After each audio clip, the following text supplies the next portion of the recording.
박동원 선수의 보상 선수로 이제 김대유 선수가 또 팀을 떠나게 됐는데 어떻게 좀 고심을 하셨는지. 근데 저희 단장들끼리 농담으로 그래요. FA 뺏길 것 같으면 LG한테 뺏겼으면 좋겠다. 왜냐면 데려올 선수가 너무 많다. 네. 그런 얘기를 이제 단장들 사이에서 농담을 하는데, 네. 김대유 선수 2차 드래프트 때 이제 제가 데려왔죠. 네. 저희가 데려와서 굉장히 좋은 역할을 해줬고, 네. 근데 이제 아무래도 그 20년 보호 선수에는 유망주들이 좀 많이 들어가게 되다 보니까 네. 김대유 선수가 좀 빠졌는데, 네. 저희로서는 좀 굉장히 아까운 선수지만 네. 또 그 선수를 메꿀 수 있는 그 선수들이 네. 2군이나 기존에 왼손 투수들이 많기 때문에 네. 저는 리스크는 최소화했다고 봅니다. 네. 그 좀 젊은 선수들 많이 보호했죠. 왜냐면 네. 선발, 저는 사실 김대유 선수보다 네.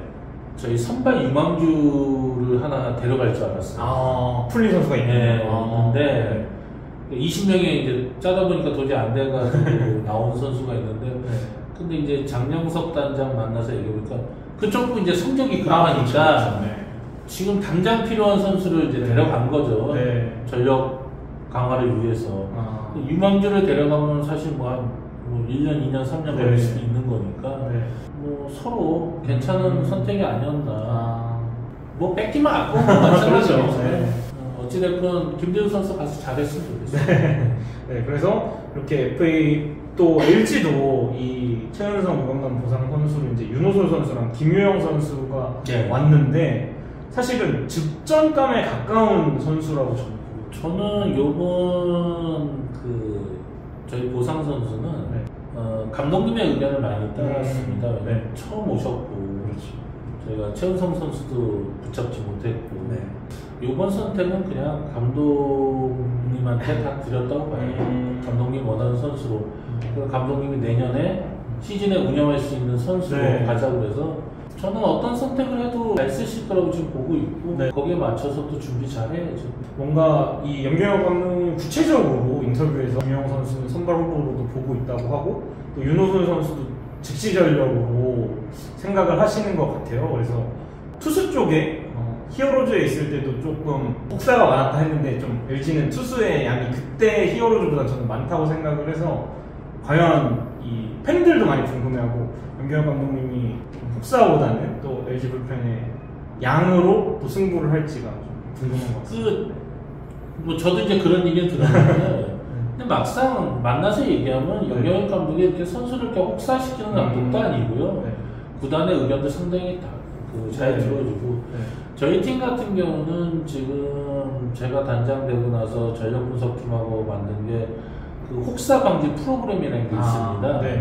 저희가 그 선수들 몸 상태하고 투구 개수하고 컨디션에 따라서 저희가 매일마다 그 체크를 하는 프로그램이 있는데 그 프로그램을 도입한 이후로 저희가 혹사를 한 명도 시킨 적이 없어요.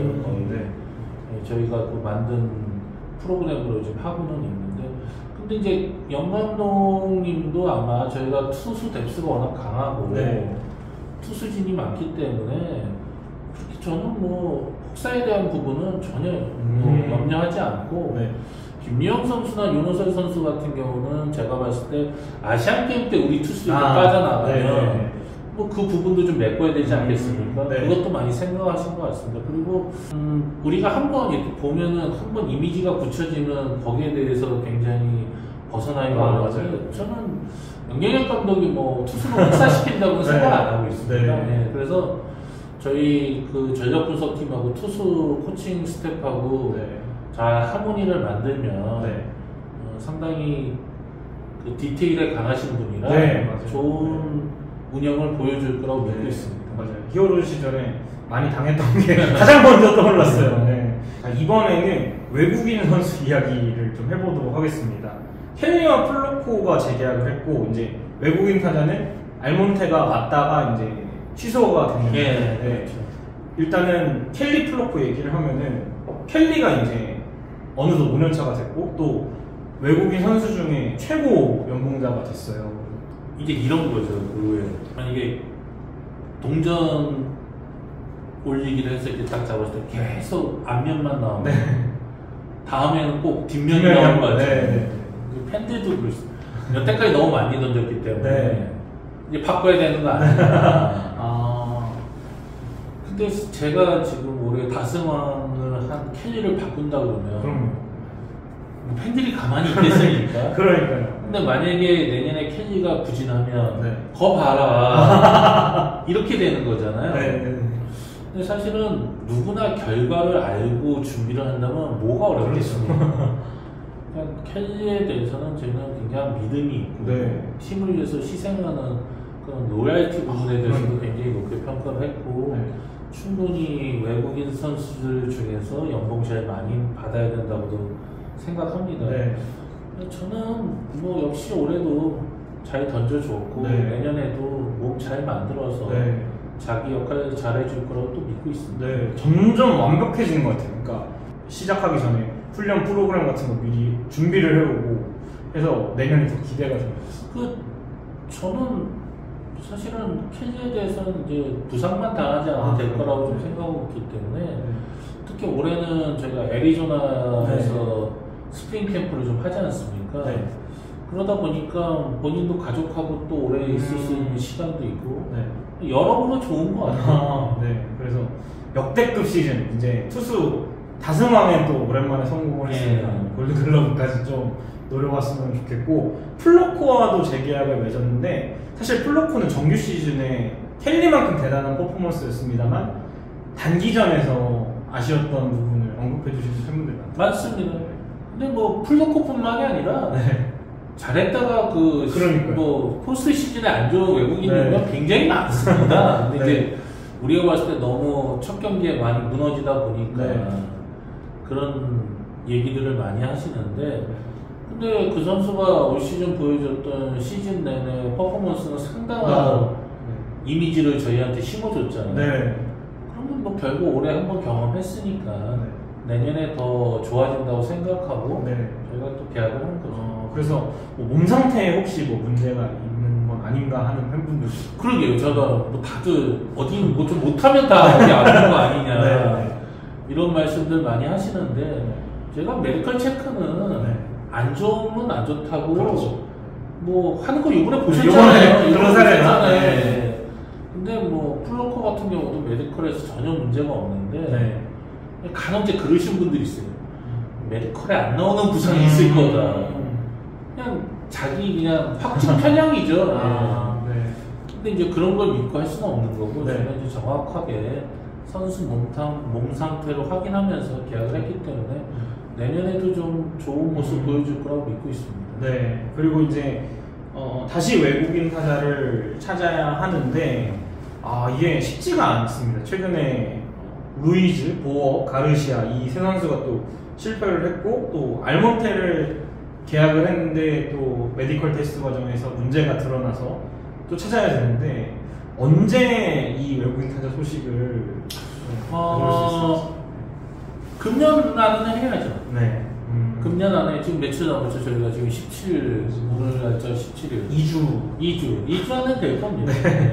네, 그래서 잘 뽑아야죠. 네, 잘 뽑아야 될 것 같고 이제 뭐 누누이 말씀을 강조를 하신 게 포지션 상관없이 잘 치는 타자. 그러니까 이제 포지션에 상관없이 방망이를 잘 치는 타자를 하겠다고 하는데 타자이기 때문에 우리가 그동안은 이제 이루수 쪽에 좀 좋은 네. 선수를 뽑으려다가 좀 실패를 했고 그러다 보니까 기왕이면 타격을 먼저 보겠다. 포지션에 관계없이. 그러니까 타격을 먼저 보겠다 하면은 뒤따라오는 게 포지션에 관계없이. 네. 그러다 보니까 언론에는 무조건 이제 포지션에 관계없이 네. 뭐 치는 것만 보겠다고 하는데 사실 뭐 포지션도 되면 좋은 거고요. 그렇죠.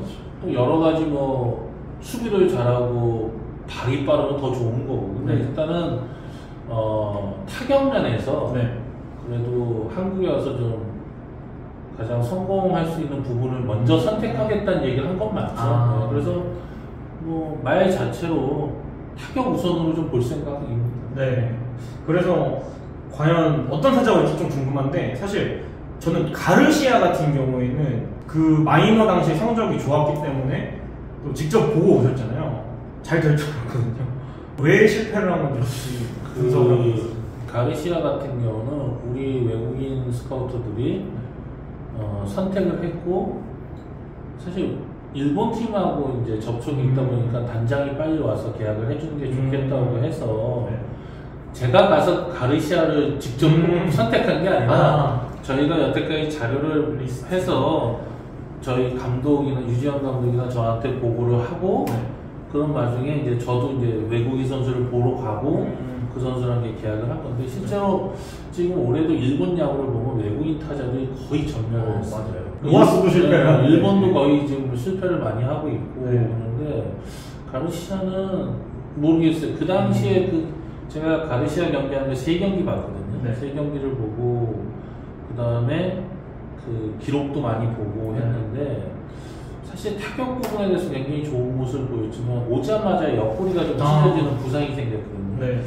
저는 그 3주가 굉장히 좀 아쉬웠어요. 맞아요. 사실 옆구리 부상은 또 홍창기 선수가 당했는데 홍창기 선수 올해 부상이 부상이죠. 있잖아요. 두산의 양석환 선수도 맞아요. 옆구리 여기 찢어지는 바람에 올해 네. 굉장히 성적이 떨어졌잖아요. 네. 저는 그게 가장 큰 원인이 아니었나. 제가 처음에 왔을 때 잠실에서 훈련하는데 난리가 났어요. 이런 타자를 어떻게 데리고 왔냐고. 근데 그날 그 다음날 여기 찢어졌잖아요. 그리고 나서 3주가 걸렸어요. 예. 그게 제가 봤을 땐 좀 아쉬웠어요. 결국에는 여파가 아니 이제 굳이 찾자면 물론 이제 데리고 와서 잘못한 거는 저희가 잘못 본 거라고 욕해도 할 말은 없죠. 그건 맞죠. 근데 굳이 왜 그랬냐 원인을 찾아보라고 얘기하면은 저는 그때 그 오자마자 옆구리가 찢어진 게 좀 아쉽다는 거죠.